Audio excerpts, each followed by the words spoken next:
sa'yo. Tingnan ko nga, anong status ng card mo? Tama po ba? So, ayun po, no? Tapos sabi niya, even though I walk through the valley of the shadow of death, grabe, kamatayan na to, no? Siguro, umaabot ka na sa point na yung life and death na yung harap mo. Pero sabi dito, even though, kahit pumakad ako doon sa daanan ng kamatayan, o humarap mo na ako sa kamatayan, I will no fear. Sabi niya, I will fear no evil, for you are with me. Kahit kamatayan ng kaharap mo, hindi ka pa rin matatakot. Kasi alam mo, kasama mo, si Lord. Ama po ba? Your rod and your staff, they comfort me. You prepare a table before me in the presence of my enemies. You anoint my head with oil, and my cup overflows. Ang sarap kong basahin nito sa Tagalog. Grabe, ang ganda po. Ang ganda po niya. Opo. Kaya po ang ganda po niya, no? So, ibig sabihin, Jesus is our shepherd. So, ang shepherd po, isa po siyang pastol, no? Ang pastol, iniingatan niya po ang mga tupa. So, ibig sabihin, kung merong sumalakay na kaaway, ang pastol o ang shepherd, handa niyang ialay ang buhay niya para lang protektahan ang kanyang mga tupa. Iman po ba sa pamamagitan ng kanyang baston, inapampalo niya sa mga mababangis na hayop. Kasi iingatan niya ang kanyang mga lupa. Alam niyo po, ang shepherd, ano yan matalinghagang salita, na inuugnay sa isang tao, tayo ang sheep, na iniingatan ng shepherd. Walang iba kundi si Jesus ang shepherd. Iniingatan niya po tayo. Kasi alam niya, tayo po ay anytime pwedeng guluhin ng demonyo. Tama po ba? Atakihin ng demonyo sa paanong paraan, sa health. Meron tayong mga nararamdaman sa katawan, no, ano pa sa emotion, bigla na lang magiging malungkot ka, kaya may problema sa bahay, aatakihin po nun, emotion mo, malulungkot ka. Saan ka nakakita, may problema, saya-saya, may problema, di ba po? Baka kailangan na ng gamutan yun. Tama po ba? So, marami pong Kaya si Lord nandiyan. Kaya huwag lang pong titigilan ang panalangin. Of course, no, huwag lang tayong humingi kay Lord, purihin po natin siya. Iman po ba? Salamatan natin siya. Hindi yung pagka-pray mo pa, Lord, nanghihingi na po ako. Sabi na Lord, grabe na, walang paligoy-ligoy ha. Hindi man ako napuri ha. Agad nang hingi na, no?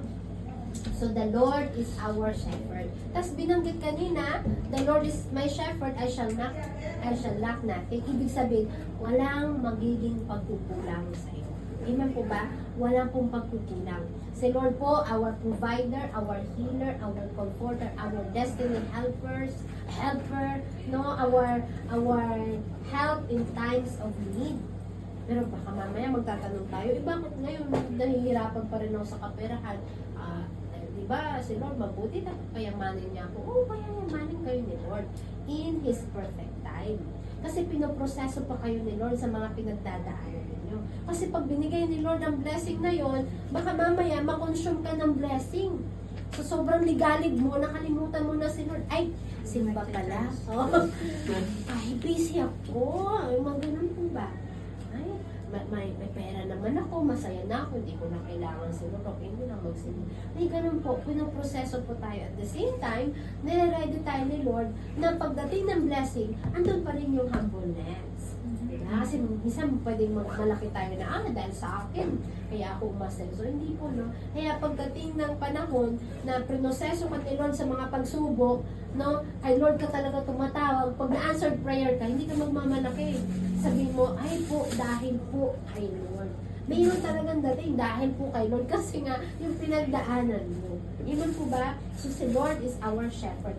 We lack nothing. Hindi po tayo magkukulang. Kung si Lord, yung mga pinagpe-pray mo, hindi pa answered prayer, don't worry, no? Si Lord ay always on time. Perfect timing po ni Lord. Kasi minsan sila sabi natin, late si Lord. Delayed si Lord, hindi pa ako ina-answer ni Lord. Hindi po. Timeline mo kasi yun. Si Lord, mayroon siyang sariling timeline. Dinududate kasi natin agad si Lord. Lord, answered prayer mo ko sa katapusan ng buwan. May mga ganun eh. Lord, bukas ha, gising ko ha, answered prayer na ako. May ganun po eh. Dinududate natin si si Lord, pero si Lord ang nakakaalam kung kailan. Pag perfect time na. Amen po. So, the Lord is my shepherd. Sabihin niyo po, the Lord is my shepherd. Amen? Ang galing po ni Lord. Tandaan po natin yan. Mas maganda, memorize niyo po yan. Para pag may pinagdadaanan ka, sabihin mo, Lord, ikaw ang aking pastor, hindi ako magkukulang. May kanta po, diba? May ganun, no? Hindi magkukulang, sabat na. At higit pa. O, diba, may kaya pag kinakanta ko po yan, talagang todo bigay, which is talagang totoo naman po. Kaya pag kumanta po tayo, no, hindi na po tayo kumakanta, hindi nagpupuri tayo sa Panginoon. Hindi man po ba? Hindi lang tayo sasayaw, kundi talagang sayaw ng faith. Pinupuri natin ng Diyos. Kasi siya po ang hari ng mga hari, ang ating Diyos, di ba? Yung nga sa makakita ka ng artista, yung tingin mo hanggang kanto abot, di ba? Ni Joshua! Di ba? Sobrang tili. Bakit? Kasi nga, idol na idol mo, pinupuri mo. Bakit pagdating kay Lord, wala nang energy. Ano na Lord, grabe naman to. Binigyan ko ng buhay pag nagpuri sa akin, wala. Pag artista talaga, di ba? Pag K-drama, no? Magdamang nakamulat. Di ba po? So, Jesus is my shepherd. Who is Jesus? Our shepherd. So, pag shepherd natin siya, pastor natin siya, hindi po tayo magkukulang. Si Ate Maika, ito yung kanyang verse. Hindi ko alam kung life verse na to, pero favorite verse niya po ito. Amen po. Kaya po mahalaga po ang devotion. Pag po nakakabasa po tayo ng mga ganito, pag nagpe-pray tayo, i-declare lang natin, Lord, may pinagdadaanan ako. Pero alam ko, you are my shepherd, ikaw ang pastor ko, hindi ako magkukulang. Amen po ba? Kahit mental man yan, may nanggugulo sa isip mo, Lord, ikaw ang kapayapaan ko, you are my shepherd. You comfort me. Amen po? Ayan. Tapos sabi niya, Jesus is a man beyond comparison. Ibig sabihin, walang pwedeng maikumpara sa Panginoon. Sino ang mga kilala ninyo na mga great man sa history? Mga sikat, mga magagaling, mga matatalino, sino? Albert Einstein. Sino kasi si Albert Einstein? Alam, scientist siya, no? Anong niya? Physics. Makikinig po si Dodoy. Mahilig sa science siguro. Ano siya? Ano yung invent niya? Hindi ba ilaw? Siya ba yung hindi marunong magbasa? Siya po yung Quantum science. Ay, grabe naman. Quantum naman. Diba quantum lesson yun? Grabe naman to si Dodoy. Sa time machine po. Time machine. Pero hindi po natuloy kasi namatay siya. Pero anong in-invent niya? Siya ba yung hindi marunong magbasa? Ay, hindi. Si Einstein pala. Israelite si Einstein, alam ko. Jew siya, Jew. Taong Jew. Oh, so yun, no? Sino ba? Isaac Newton. Isaac Newton. Sino pa? Alexander the Great. Alexander the Great. Great-grandpa yan. Pero kilala sila, sikat sila, pero wala silang binatbat pagdating kay Lord. Si Jesus kasi yung pinakamatinding nilalang na siya ay Diyos. Tapos sabi ng mga Jehovah's Witness, tao siya. Of course, tao siya. Human, 100% human siya, pero 100% God. Kailangan niya maging tao kasi kailangan niyang mamatay sa cross para itubos tayo sa kasalanan. Alangan naman magiging spirito si Jesus na mamatay sa cross. Sino makakita? Wala. So, kailangan niya magkatawang tao para makita natin how great the love of the Lord for us. Kaya kailangan siyang ipanganak na tao through Virgin Mary. Kaya nga po nabuntis si Mary na wala man lang contact. Kasi nga, Holy Spirit yun. Amen po. So, walang makakakumpara kay Jesus Christ. Kasi si Jesus, no, nilatag niya yung kanyang buhay, no, sa mga tao. Handa siyang ibigay ang buhay niya. Kaya nga kanina, no, sa Romans 8:32, sabi niya, ano bang hindi ko kaya ibigay? Pati buhay ni Jesus binigay niya, tama po. So, ganun siya, ganun katindi ang mahal ni Lord sa atin. Kaya, sa kay Ma'am Shipaw, no, mga customer, sabi ni Lord, ibinigay ko ng buhay ko. Ano pang hindi ko kayang gawin, no po? Ako po, no, maganda lang po ako, pero nalulugi po ang aming prestige. Ay, hallelujah! Pero alam ko, si Lord, pag kinapitan mo, amen? Lumipat na po kami dyan. Kaya sabi ko, Lord, may word ako. Bahala ka na.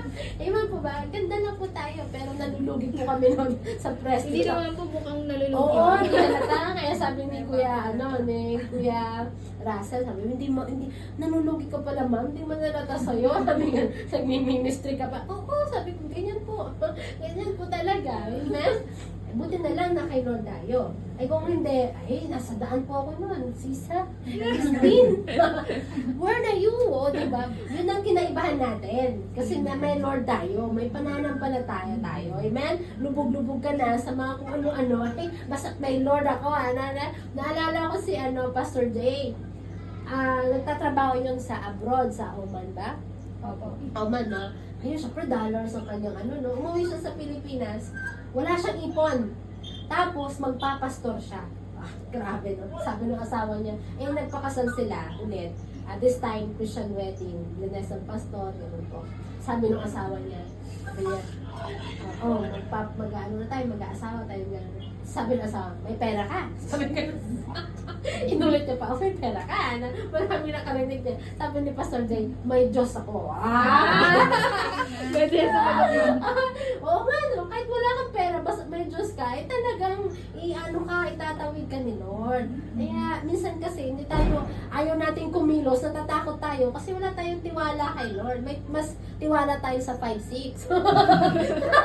Iba po ba? Kay Lord, walang tiwala sa 5'6", meron, no? Grabe. Si Lord, wala po siyang pwedeng ikumpara sa kanya. It is beyond comparison. Amen? Gumagawa siya ng himala. Gumagawa siya ng mga imposible, naging imposible. Kaya sulit lang talagang lumapit tayo sa kanya. Amen? Minsan, hindi tayo nakakakita ng himala kasi ayaw natin humakbang. Ayun, matakot po. Ayaw ni Kubisa. Diba? Bawa ako, no? Nalugi na ako 2 years. Diba? Parang pwede ko na sabihin, Lord, ayoko na. Ano na ako. Pero dahil may pananampalataya tayo, may Diyos tayo, kahit ano yan, susuungin natin. Kasi hindi ka makakita ng himala hanggat hindi ka humahakbang. Amen? So, si Jesus born in time, in appointed time. Sabi niya po sa Isaiah 9, verse 6, sabi niya, to us, a child is born. So, si Jesus yun. To us, a son is given. And the government will be on his shoulders. And he will be called Wonderful Counselor, Mighty God, Everlasting Father, Prince of Peace. Amen? Paano kung nung sa Old Testament po kasi, para sila patawarin sa kanilang kasalanan, kailangan meron silang iaalay. Depende sa kasalanan. Kung maliit lang, mga ibon lang, ibon lipad-lipad lang. Pero pag mabibigat na mga kasalanan, mga baka, magkano baka? 20,000. Siguro kung hindi namatay si Jesus, hanggang ngayon nag-aalay tayo ng mga ng mga hayop. Paano pag malaki na yung kasalanan mo? Kalabaw, baka. Pag wala kang pambili, di hindi ka pakakatatawan. Pero salamat na lang, no? Si Jesus na appoint siya, na ipanganak sa mundo, itubos ay sa ating kasalanan, at lahat ng sumpa, kinuha niya at ibinigay niya sa atin ang blessing. Amen? Amen po ba? Naniniwala po ba tayo doon? Amen po. Hallelujah. Ngayon po, may gagawin po tayo. Tapos na tayo. So, eto po, meron po tayong John 4 verse 6, Mark chapter 3 verse 38, John 19 verse 28, Matthew 4 verse 2. So, hanap po tayo ng isa dyan. Tapos po, sasagutin po natin, yung pag nabasa po natin yon, nahanap natin, nabasa natin, tatanungin ko po kayo kung how was his life similar to us. Ibig sabihin, paano yung buhay ni Jesus naging kaparehas natin bilang tao. So, babasahin nyo lang po, tapos tatanungin ko kayo kung paano naging kaparehas natin si Jesus bilang tao. Kasi naging tao po siya Amen po. So, ito po yung mga ebidensya na si Jesus ay naging tao. So, hanapin po natin sa Bible, basahin po natin, paliwanag po natin paano siya naging kaparehas natin. Amen po. Sige po. Sagutin na po natin. Ay, papicture po ito. Isa natin kay Ma'am Shipon. May data ka? Masasend naman po.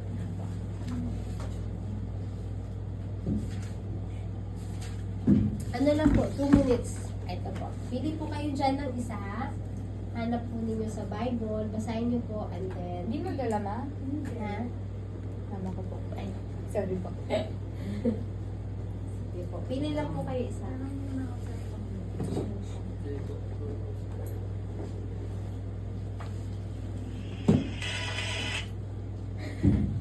Dala niya.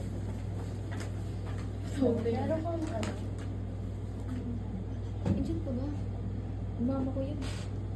Pinapawin na po kasi ako. Post mo na si John. Okay na po.